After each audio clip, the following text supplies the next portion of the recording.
Donc, rebonjour à tout le monde. On commence tout d'abord par se présenter. Sarah El Mouhsin, prof de français et en même temps doctorante à la faculté des, des lettres et des sciences humaines à Oujda, Maroc. Donc, ma collègue est Shayma Aberkan. Bonjour. Moi aussi, je suis enseignante du deuxième cycle. J'enseigne le français et je suis doctorante à la faculté des lettres et des sciences humaines à Oujda. Donc, pour ma collègue, elle travaille sur les compétences du référentiel dans un dispositif de formation hybride. Et pour moi, je travaille sur l'impact de l'usage pédagogique du numérique sur les facultés mnésiques des apprenants lycéens en ce qui concerne l'apprentissage de la langue française chez les apprenants marocains.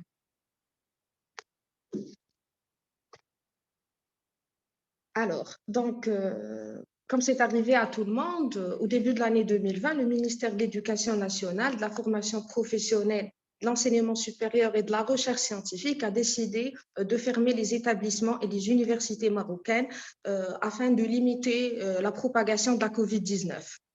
Donc, afin d'assurer la continuité des cours, l'université Mohamed Ier d'Oujda a opté pour une modalité d'enseignement à 100% en ligne, c'est-à-dire tout à fait en ligne. Donc, les enseignants universitaires devraient face à ce changement et garder une pérennité éducative tout en mettant en place leurs gestes professionnels.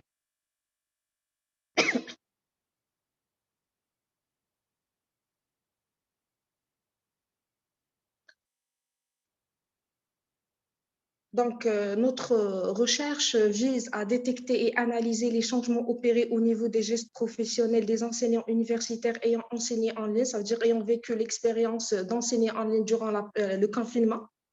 Et deuxièmement, à catégoriser les perceptions des enseignants sur l'enseignement en ligne, surtout les enseignants qui n'ont pas eu l'habitude d'enseigner en ligne. Donc, de ce fait, il nous semble pertinent de situer notre recherche autour de la problématique suivante. Comment l'enseignement en ligne pendant la crise sanitaire a affecté les gestes professionnels des enseignants?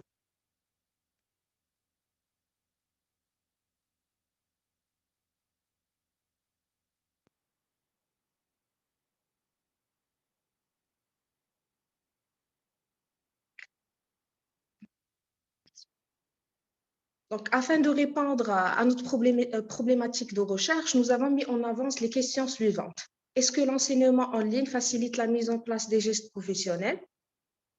Et quels sont les changements opérés au niveau des gestes professionnels dans un enseignement en ligne?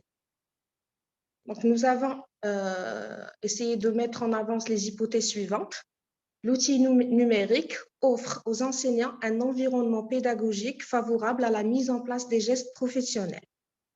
Deuxième hypothèse, l'enseignement en ligne modifie les gestes professionnels de l'enseignant. Donc, le geste professionnel, selon Buchtan, est présenté comme suit. Un geste professionnel est un signe verbal et non verbal adressé à un ou plusieurs élèves pour susciter leur activité. Donc, à partir de cette définition, nous déduisons que le geste professionnel est une action qui part de l'enseignant vers l'apprenant dans le but de didactiser et transposer un contenu pour réussir un petit peu le processus d'enseignement-apprentissage. Donc, les gestes professionnels ont été traités par plusieurs chercheurs, notamment dans le domaine de l'enseignement. La mise en pratique de ces gestes professionnels dépend du contexte. Il n'existe pas un modèle convenable à toutes les situations d'enseignement-apprentissage. Donc, en ce qui nous concerne, nous avons opté pour le modèle de Injoro, car ce dernier, c'est un modèle qui différencie un petit peu tout d'abord les gestes du métier des gestes professionnels, c'est-à-dire qu'il y a une différence entre les gestes du métier et les gestes professionnels. En plus de ça, Injoro présente 4 analyseurs euh, qui se présentent sous la forme de gestes professionnels facilitant leur observation. Ainsi, ces analyseurs s'intéressent à l'action symbolique et corporelle en interaction avec le contexte dans lequel se déroule l'enseignement-apprentissage. Donc, pour elle, la dimension corporelle est très importante, car elle est perçue et interprétée par les étudiants et les apprenants.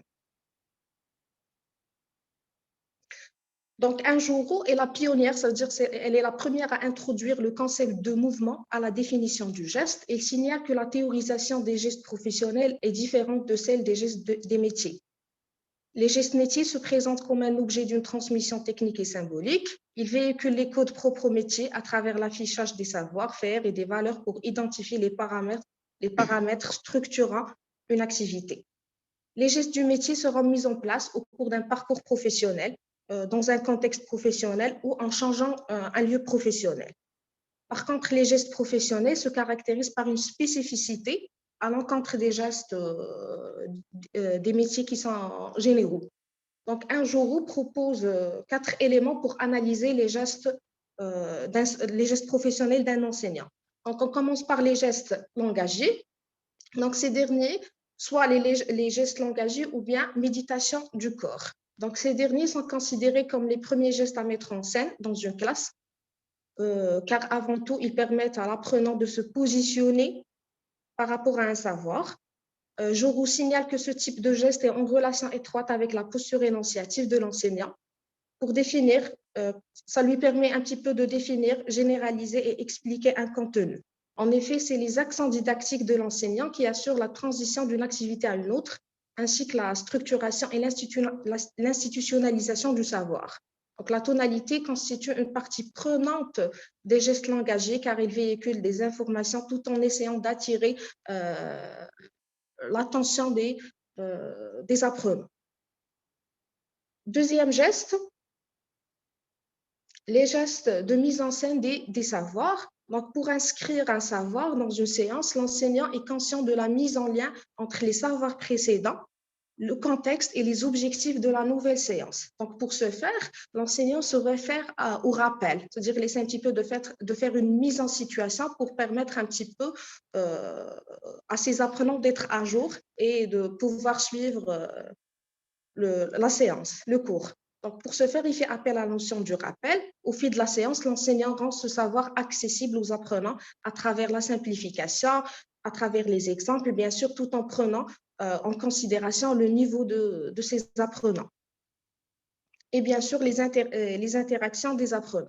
Donc, parmi les gestes de mise en scène du savoir, je recite les gestes de désignation d'un objet, les gestes professionnels de savoir, démonstration des artefacts, de vérification des traces écrites, d'institutionnalisation du savoir. Donc, ces derniers sont censés orienter l'activité des élèves. Troisième analyseur de gestes professionnels, c'est les gestes de l'ajustement de l'activité. Donc, afin d'assurer le bon déroulement de la séance, l'enseignant intervient à chaque moment didactique pour rappeler un petit peu la consigne, la charte de la classe, la régulation du rythme de l'activité, la différenciation des stratégies d'enseignement, la vérification des travaux et l'évaluation.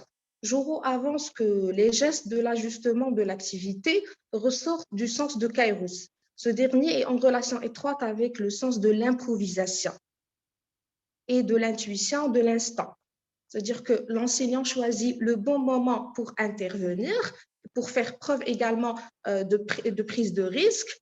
Il joue un petit peu sur le déroulement de l'action prévue pour lui offrir un autre agencement. Il cherche à transformer l'imprévu en un moment favorable qui favorise l'apprentissage de ses apprenants. Finalement, les gestes éthiques, donc tout ce qui a un rapport avec la déontologie et la transmission des valeurs. Donc, à travers le geste, ça veut dire que même à travers les gestes, les valeurs peuvent se transmettre. En s'adressant aux autres, nous nous soucions d'eux et nous pensons à eux. Cette forme expressive de l'agir est ressentie par les interlocuteurs qui parlent de leur perception de l'enseignant. Pour ce faire, les gestes éthiques permettent d'instaurer une relation de confiance, de créer un espace favorable à la mise en scène des connaissances et de promouvoir le développement de l'autonomie des apprenants. Donc, l'enseignant est censé avoir une attitude d'écoute, de tolérance et de respect. C'est-à-dire que l'éthique doit orienter tous les gestes professionnels d'un enseignant.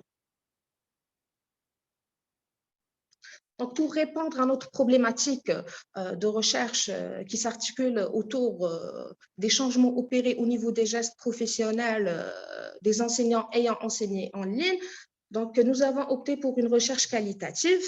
Donc, nous avons choisi comme outil de collecte des données l'entretien semi-directif qui a été mené auprès de 17 enseignants qui ont vécu l'expérience.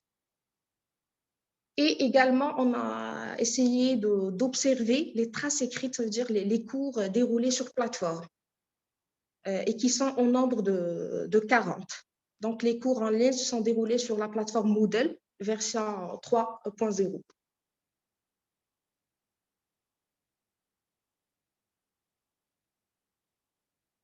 Donc, pour étudier un petit peu la variable des prérequis et des connaissances préalables des enseignants, nous leur avons posé la question suivante. Avez-vous déjà profité d'une formation sur l'enseignement en ligne?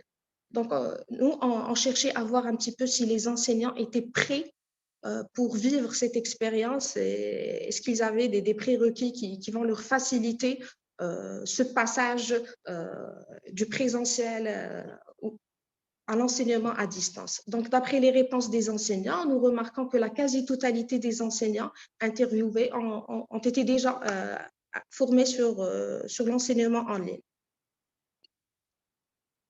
Deuxième question, c'était à propos des outils utilisés. Donc, on aimerait bien savoir un petit peu les outils les plus utilisés. Donc, certains ont opté pour Google Meet, Zoom, Google Classroom. C'est-à-dire que les enseignants ont fait appel à une multiplicité d'outils numériques. Mais d'après la figure, nous remarquons que la plateforme Moodle, utilisée par l'université, était en tête des outils les plus exploités.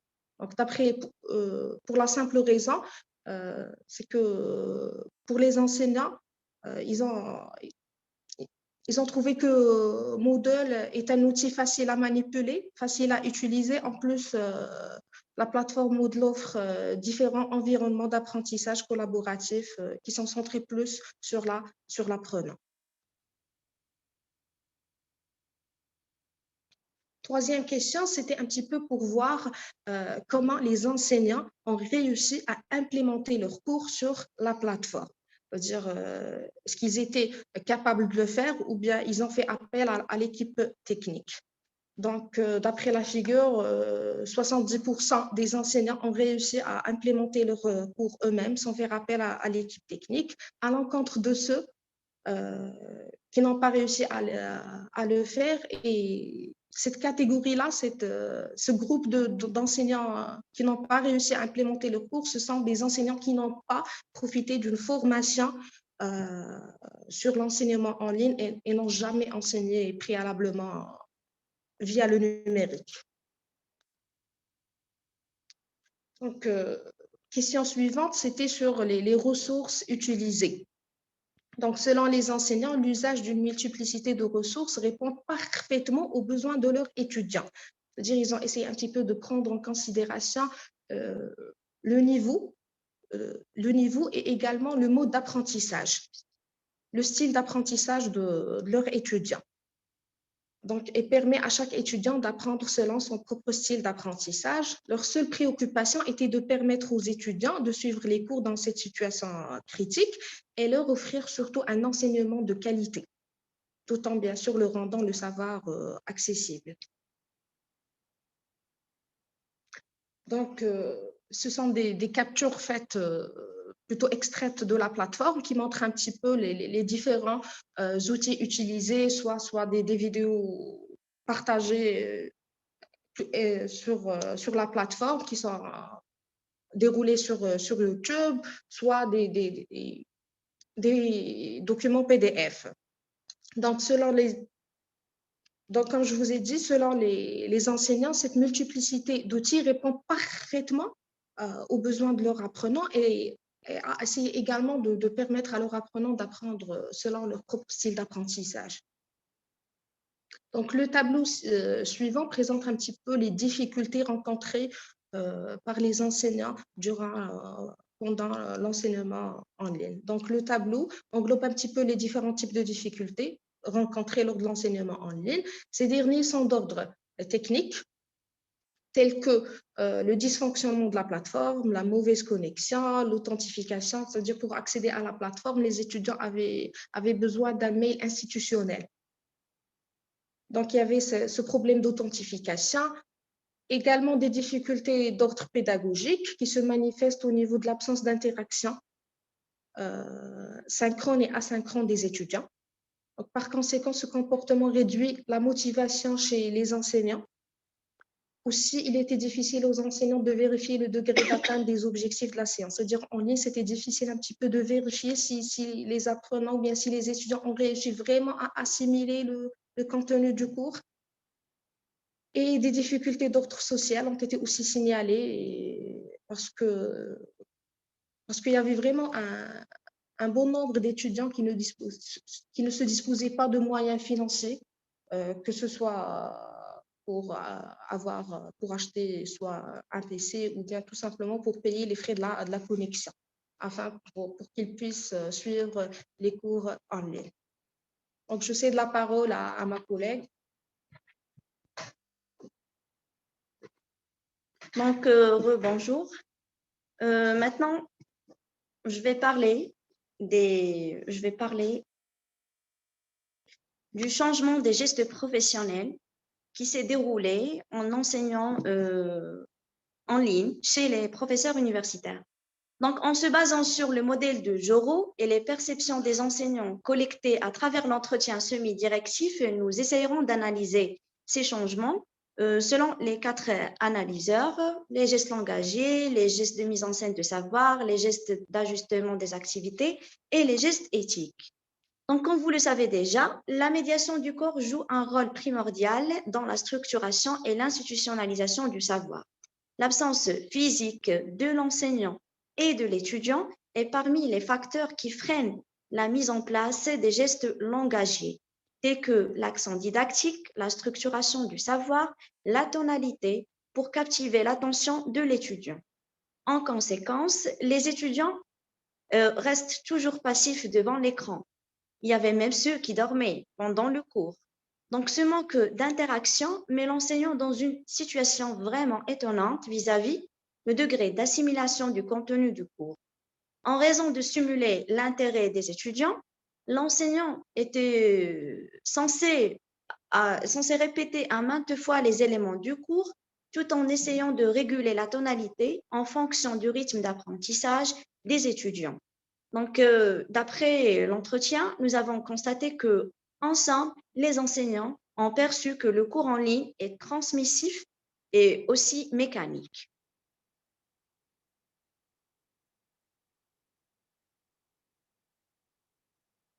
Donc, en ce qui concerne les gestes de mise en scène des savoirs, le processus de l'introduction du savoir passe par la mise en place des gestes de mise en scène des savoirs qui s'articulent autour du rappel et la transposition didactique. Donc, le tableau que vous voyez présente une pluralité de réponses qui montrent que certains enseignants ont négligé la phase du rappel des séances précédentes. Pour eux, faire un rappel sans l'interaction des étudiants n'a aucune valeur. Quant à la transposition didactique, il était difficile de diversifier les méthodes et les démarches qui permettent de faciliter l'assimilation du contenu du cours, car les étudiants se manifestent rarement au cours de la séance. Quant au geste de l'ajustement de l'activité, les éléments à mettre en place pour assurer le bon déroulement de la séance changent en ligne. C'est-à-dire qu'au niveau du maintien de la séance, certains enseignants affirment que le distanciel leur offre plus de liberté car le cours à distance peut ne pas être inscrit dans le temps. Cependant, d'autres signalent que le cours en ligne prend plus de temps et l'enseignant est appelé à fournir plus d'efforts. De plus, les enseignants avancent que la vérification des travaux demandés en ligne perd sa fiabilité puisque les étudiants peuvent accéder à d'autres ressources qui se trouvent sur Internet.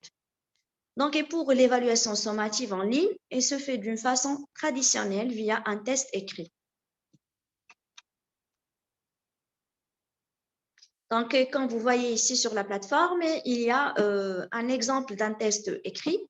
Donc, l'enseignant a demandé aux étudiants de se préparer à l'examen. Il a donné la consigne, puis il a demandé des critères au niveau de la forme et au niveau du contenu.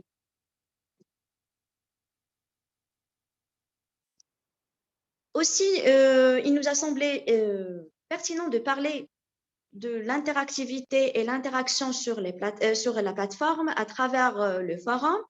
Donc, comme vous le saviez déjà, le forum est l'outil privilégié par les enseignants pour assurer une communication asynchrone et une interaction sur le contenu du cours. Aussi, en matière d'évaluation, le forum est généralement à présenter un résumé de lecture, une réponse à une question comme vous voyez sur l'écran, ou une réflexion métacognitive autour d'un sujet. Donc, les enseignants l'emploient pour l'évaluation parfois par les pairs de ces travaux ou d'autres productions partagées. Le forum a été considéré comme l'outil le plus adéquat pour tout type de communication dans un travail de groupe et il permet également de briser l'isolement des étudiants lorsqu'il s'agit d'un enseignement-apprentissage totalement en ligne. En ce qui concerne les gestes éthiques, les réponses des enseignants à travers l'interview ont montré que malgré le changement de la modalité de l'enseignement-apprentissage, les gestes éthiques s'avèrent importants. Les valeurs peuvent se transmettre même en enseignant en ligne. Certes, la transmission des valeurs était une tâche compliquée vu l'absence du contact physique, mais les enseignants ont inculqué aux étudiants certaines valeurs telles que le respect mutuel, l'assiduité, la collaboration et le partage en ligne pour créer un environnement propice aux apprentissages. Aussi, le forum, la bibliothèque ainsi que le glossaire sont parmi les fonctionnalités les plus utilisées par les enseignants pour inculquer ce partage et ce sens de collaboration. Donc, les enseignants interviewés ont signalé qu'il faut mettre en place plusieurs améliorations au niveau des dispositifs en ligne, ainsi que d'autres propositions que nous présentons comme suit.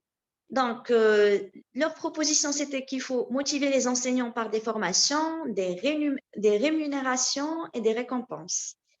Aussi, il faut sensibiliser les professeurs sur l'utilité de l'enseignement en ligne et aussi commencer par la correction des conceptions erronées sur l'enseignement en ligne, surtout les représentations sociales des enseignants sur l'enseignement en ligne, parce que, comme vous le savez, il existe encore aujourd'hui des enseignants qui sont vraiment réfractaires vis-à-vis l'enseignement en ligne. Aussi, il s'avère très intéressant de réduire les membres des étudiants lorsqu'il s'agit d'un enseignement en ligne. Il faut rendre les logiciels payants accessibles aux enseignants. Il faut avoir un serveur qui supporte n'importe quelle taille du fichier à déposer et avoir une charte qui propose une déontologie d'enseignement en ligne. L'accompagnement s'avère être très important et pour les enseignants et pour les étudiants par des spécialistes du domaine. Échanger avec les enseignants et partager les expériences et surtout prendre en considération les étudiants en situation d'handicap. Notre recherche, comme toutes les recherches scientifiques, a des limites qui se manifestent au niveau de la taille d'échantillonnage et la réticence des enseignants vis-à-vis l'entretien. Aussi, le nombre de facteurs étudiés est limité. Mais les résultats obtenus montrent qu'il n'est pas facile de mettre en place les gestes professionnels dédiés à l'enseignement présentiel dans une situation d'enseignement totalement en ligne. De ce fait, il serait nécessaire de concevoir un modèle théorique qui explicite les gestes professionnels auxquels l'enseignant doit se référer en enseignant en ligne. Et nous sommes en train, ma collègue Sarah et moi, de travailler sur ce volet-là, de mettre en place un nouveau modèle théorique des gestes professionnels que les enseignants puissent mettre en place lorsqu'il s'agit d'un enseignement en ligne. Et merci de votre attention. Merci à vous pour votre présentation. C'est intéressant toujours de voir